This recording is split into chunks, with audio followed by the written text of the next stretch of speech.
Muchas gracias, jóvenes, por guiarnos, y es una alegría volvernos a ver de nuevo. Estoy un poquito mejor, la voz todavía la tengo bastante cascada, pero espero que se me pueda escuchar bien. ¿Se escucha bien? Muy bien. Sentimos mucho no haberos podido acompañar en la comida. ¿Cómo se le ocurre a un vasco perderse la comida en Galicia y ponerse enfermo? Pero bueno, ¿dónde se ha visto eso? Sentimos mucho no haberos podido acompañar, y también el haber suspendido los compromisos que teníamos con las familias de la iglesia para comer y para cenar. Y algunos nos habéis traído la sopa caliente a casa. Así que más cariño y más amor no se puede. Y creo que eso también nos está curando, el cariño de los hermanos, y me alegra ver esta tarde a hermanos que no he visto esta mañana. Así que por allí y también por aquí, saludos a todos. Me decía Pablo que el tiempo que le haya quitado al predicador, que me lo tome yo después. Bueno, siempre me gusta compartir lo que tengo que decir y decirlo de una sola vez. Así que espero no ser demasiado largo, pero el tema de esta tarde es un tema intenso. Es un tema profundo y es un tema importante, porque estamos hablando de cómo ser renovados y restaurados en diferentes planos y niveles. En el plano personal, como fue la caída de David. En el plano familiar, como fue el padre con sus dos hijos en la parábola conocida del hijo pródigo. Y esta tarde vamos a hablar de renovación y restauración en el contexto del plano eclesial, para hablar del conflicto y de los conflictos que surgen desde dentro de nosotros mismos. Los conflictos que hay dentro de las familias y los conflictos que hay dentro de la familia de la fe, que no dejamos de ser familia. Entonces, lo normal, lo natural, es que haya conflictos. Lo normal es que las relaciones no sean fáciles. Lo que no es tan normal es que no seamos capaces de restaurar, de renovar fuerzas. Porque tenemos todos los recursos de la gracia de Dios por medio de Cristo. Así que tenemos el privilegio de poder contar con la palabra. Y quiero hablaros en esta tarde de otro personaje distinto al de la mañana. De un personaje que necesitó ser restaurado. Se habla poco de él, pero es un personaje muy importante. Entre otras cosas porque era un joven. Y aquí hay bastantes jóvenes en esta noche. Un joven que necesitó ser restaurado porque tuvo su particular caída. Sí. Cuando abandonó a Pablo y Bernabé en su primer viaje misionero. ¿Recordáis? Y Juan Marcos, que es así como se llama este joven, digamos que quedó inicialmente descalificado para el ministerio. Y esta es una de las caídas y de los abandonos que cada vez, en lo personal, me voy encontrando más en las propias iglesias. De jóvenes que los tenemos hoy aquí delante, tocando, ministrando, sirviendo, quizás dirigiendo, a veces presidiendo, predicando, pero que según va pasando el tiempo, cuando luego regreso a esas iglesias a las que me invitáis, no encuentro a esos jóvenes y pregunto por qué. Y esta es una de las caídas más frecuentes, uno de los abandonos más frecuentes. Y vamos a aprender cómo Juan Marcos, que no hizo bien con lo que hizo, porque dejó tirados a Pablo y Bernabé en un importante viaje misionero. Pero vamos a ver cómo el Señor no se olvidó de él y lo recuperó de nuevo.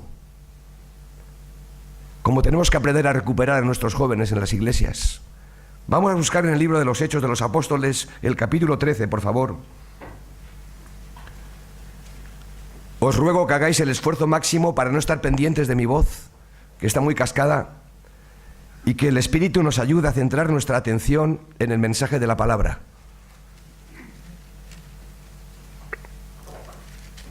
Hechos capítulo 13 y verso 13. Quiero que todo lo tengáis porque vamos a ver la guía en la palabra en cuanto a la caída y restauración de Juan Marcos. Hechos 13:13.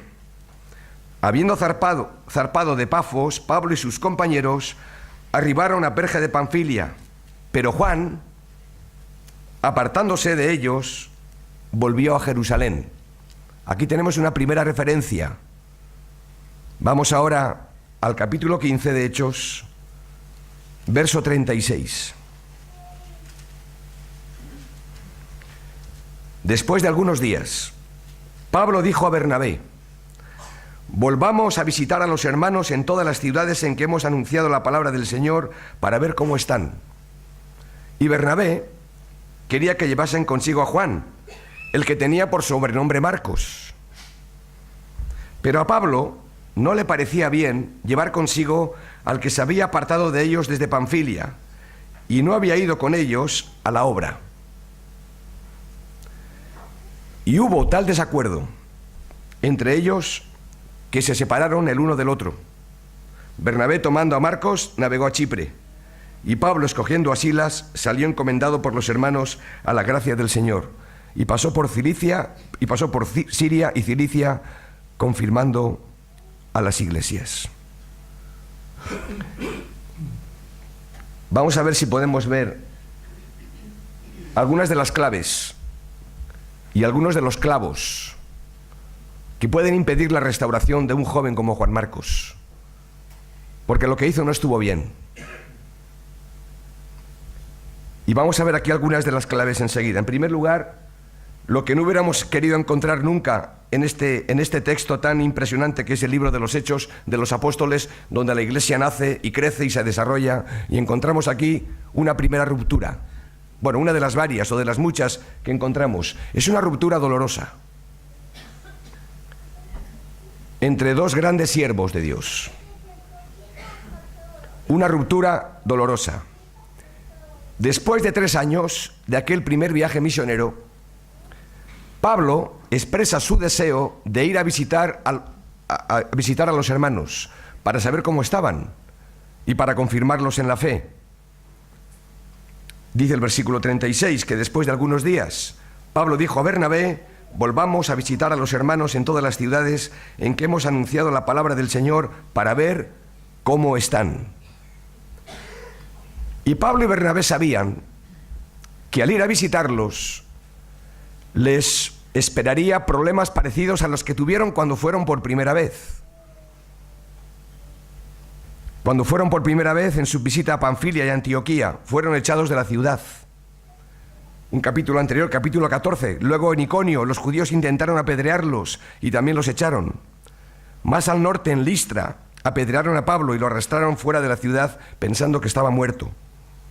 Más adelante regresaron por todas las ciudades y Pablo enseñaba a los discípulos diciéndoles, Hechos 14:22, es necesario que a través de muchas tribulaciones entremos en el reino de Dios. Se necesitaba pasión para volver y visitar a los hermanos después de lo que ellos habían padecido. Se necesitaba pasión para hacer esto, y Pablo la tenía, esta pasión, y también la tenía Bernabé. Pero además de esto, Bernabé tenía otra pasión, y era la de llevarse a su sobrino Juan Marcos. Versículo 37. Y Bernabé quería que llevasen consigo a Juan, el que tenía por sobrenombre Marcos. Ahora, era evidente que no se podía confiar mucho en él, pues en la primera escala en la isla de Chipre, al ver que las cosas se ponían difíciles, y se pusieron muy difíciles, se apartó de ellos, Juan Marcos, y volvió a Jerusalén, a casa de mamá, a la comida caliente, a la ropa limpia. Marcos era como algunos de esos jóvenes que podemos encontrar en nuestras iglesias, o como uno de nosotros cuando éramos jóvenes. Es normal. No había experiencia, no había paciencia, había inmadurez tal vez, y con poca capacidad de resistencia al sufrimiento. Por el contrario, Pablo, un hombre veterano, visionario y con una energía casi inagotable, caminando siempre hacia adelante, hacia la meta, sin importarle lo que pasara alrededor. Él sabía a dónde tenía que llegar. De ninguna cosa hago caso. Dice más adelante en Hechos capítulo 20, ni estimo preciosa mi vida para mí mismo con tal que acabe mi carrera. Bernabé tenía un corazón que no le cabía en el pecho, siempre dispuesto a animar y a consolar a otros. Y si juntamos a ambos, Pablo y Bernabé, lo que encontramos en la Escritura es una fuerza impresionante, irresistible, un trabajo en equipo envidiable, como se demostró durante todo el tiempo que permanecieron juntos. Menuda combinación, Pablo y Bernabé. Así que Bernabé insiste en llevar a Marcos y Pablo se resiste. No le parecía bien llevar con ellos al que se había apartado cuando más lo necesitaban. Para Pablo, eso fue más que una ausencia. Fue una deserción, una traición y un abandono en toda regla.